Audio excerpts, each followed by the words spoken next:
रामायण की कहानी को अगर हमें समझना है तो हमें उसकी सबसे बड़ी ताकत यानी उसकी सेना की कहानी को जानना होगा। और हाँ, ये कोई आम सेना नहीं थी। ये वो सेना थी जिसे खुद देवताओं ने अपने हाथों से बनाया था। तो एक सवाल सोचिए, जब भगवान विष्णु खुद धरती पर एक इंसान यानी राम के रूप में आए तो उनकी मदद कौन कर सकता था?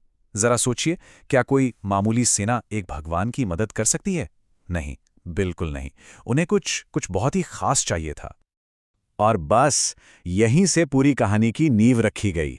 जैसे ही भगवान विष्णु ने राजा दशरथ के घर जन्म लिया, बनाने वाले मतलब ब्रह्मा जी ये बात अच्छी तरह से जानते थे।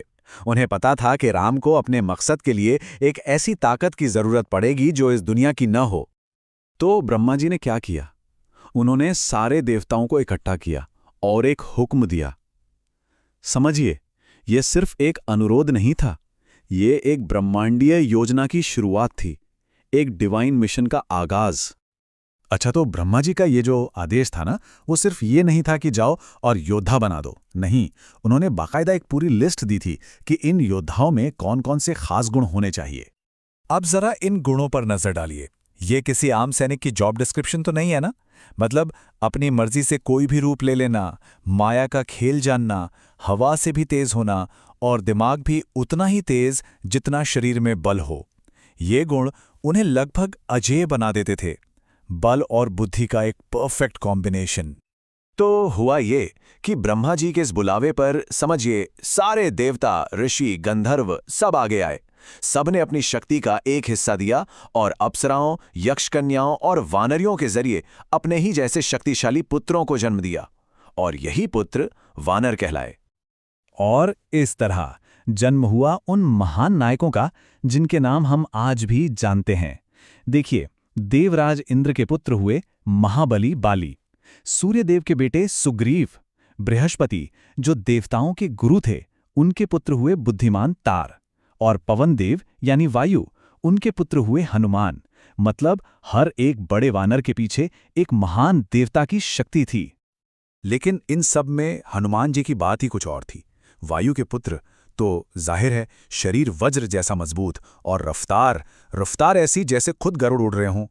पर सिर्फ ताकत और रफ्तार ही नहीं, वो इन सब में सबसे ज्यादा बुद्धिमान और ज्ञानी भी थे। तो ये तो बात हुई कि ये वानर थे कौन, पर असली कहानी तो उनकी ताकत की है।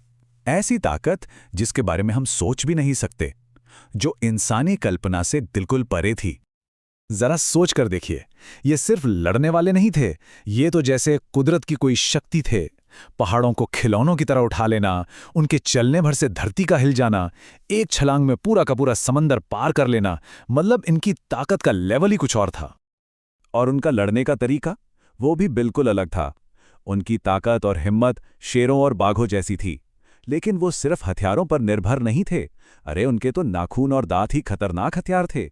लड़ाई में वो एक आदिम, एक जंगली ताकत की तरह थे जिसे कोई रोक नहीं सकता। तो इस पूरे डिवाइन प्रोजेक्ट का नतीजा क्या निकला? नतीजा ये कि दुनिया भर में एक बहुत बड़ी देवताओं से जन्मी सेना तैयार हो गई। एक ऐसी सेना जो बस एक इशारे का इंतजार कर रही थी, अपने नायक के बुलावे का। और संख्या, इनकी गिनती कितनी थी?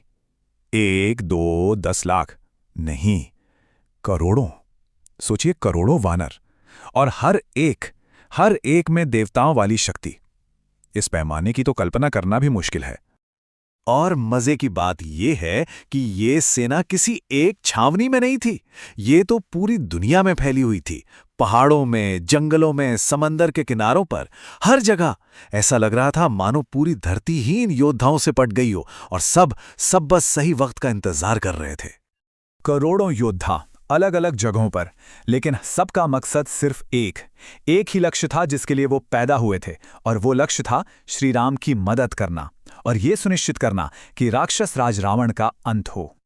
तो अब सवाल ये उठता है कि जब इतनी जबरदस्त, इतनी अजेय सेना श्री राम की मदद के लिए तैयार खड़ी है, तो कहानी आगे कैसे बढ़